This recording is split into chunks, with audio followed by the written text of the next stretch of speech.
ఏ విధంగా చూస్తారు అసలు ఈ రాష్ట్రంలో ఒక అరాచకమైనటువంటి పరిపాలన సాగుతుంది అని అనడానికి ఇది ఒక పరాకాష్ట అండి.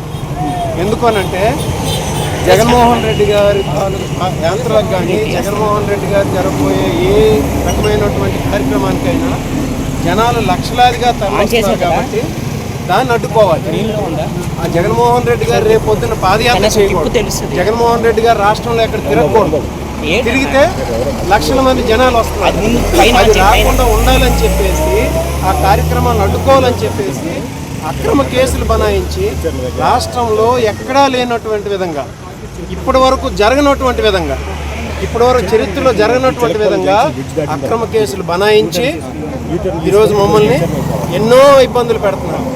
మేము లీగల్గా ఏది జరిగిందేంటి ఆ రోజు నేను చెప్పాను, ఒక జరగనటువంటి కేసు జరగనటువంటి ఇన్సిడెంట్ ఆ రోజు ఏమీ జరగలేదు. ఆ జరగని ఇన్సిడెంట్ని పట్టుకొని ఏదో జరిగిపోయినట్టుగా ఎస్ఐ గారు మేడం ప్రవళిక మేడం అనే ఎస్ఐ గారిని పెట్టి ఆవిడ్ని బలిపశు ఉంచేసి ఈరోజు మా మీద కక్ష సాధిస్తున్నారు. జగన్మోహన్ రెడ్డి గారిని బదనాం చేసే కార్యక్రమం చేస్తున్నారు. నేను చెప్తున్నాను, ఇప్పుడు మేము ఒక లీగల్ ప్రాసెస్లో వెళ్తున్నాం. గత 10 రోజుల నుండి కూడా ఎందుకు హైకోర్టును ఆశ్రయించాం. ఎంతోమంది చదువుకున్నటువంటి విద్యార్థులు ఉన్నారు, అందులో ఎంతోమంది ఉద్యోగాలు చేస్తున్న వాళ్ళు ఉన్నారు. వాళ్ళని ప్రొటెక్ట్ చేయాలనే ఉద్దేశంతో మేము హైకోర్టుకు వెళ్ళాం. అయితే కోర్టులో ఇంకా మాకు అది పెండింగ్ ఉంటుండగా వీళ్ళలో పోలీసులు ఏంటంటే ఆంధ్రవలస నియోజకవర్గంలో ప్రతిరోజు మహిళల్ని, విద్యార్థుల్ని, యువకులను అందరినీ తీసుకెళ్ళడం, మా క్యాడర్ని తీసుకువెళ్ళి అరెస్ట్ చేయడం, ఇల్లీగల్గా అరెస్ట్ చేయడం. ఈరోజు దాదాపు ఆమదాలవలస నియోజకవర్గానికి సంబంధించి ఒక 50 నుండి 60 మంది క్యాడర్ ఎక్కడున్నారో తెలియనటువంటి పరిస్థితిలో ఉన్నారు.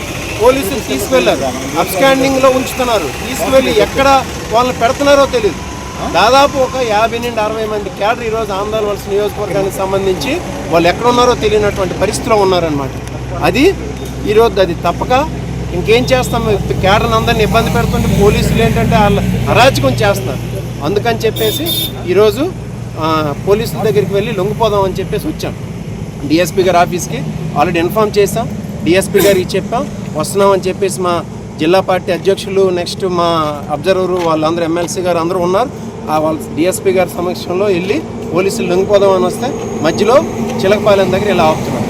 ఒక్క విషయాన్ని అయితే మాత్రం గుర్తుపెట్టుకోవాలండి, ఈరోజు రాష్ట్రంలో ఒక అరాచకమైనటువంటి పరిపాలన సాగుతుంది. జగన్మోహన్ రెడ్డి గారిని ఎలాగైనా అడ్డుకోవాలి.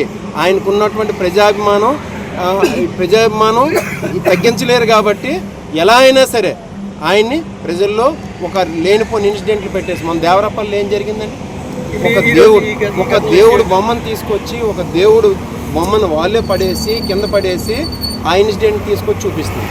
ఇక్కడ ఒక ప్రవళిక మేడం మీద ఏమీ చేయలేదు. మా ఆడపడిచాడు, ఈ రోజుకి చెప్తున్నాను, మా ఆడపడిచాడు ఆవిడ్ని బలిపశువులు చేసి ఈరోజు మా మీద కక్ష సాధిస్తున్నారు. ఇదంతా జగన్మోహన్ రెడ్డి గారిని బదనాం చేసే ఆలోచన ఇదంతా.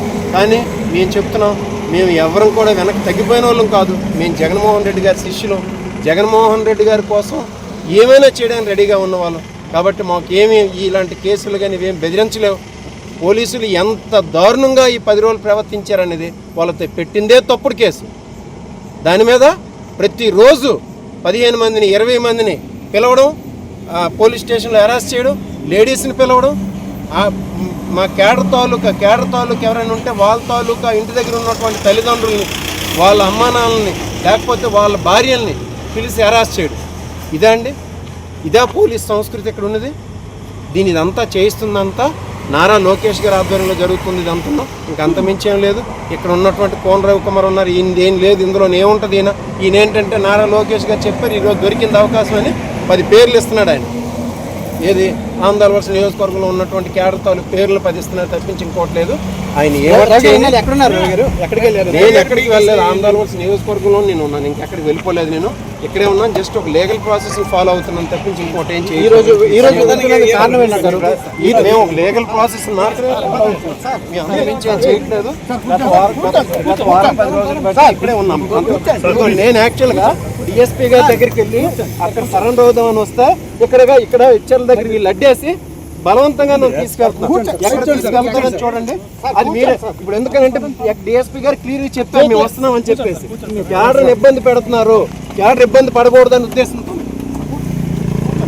మాట్లాడుతున్నారు.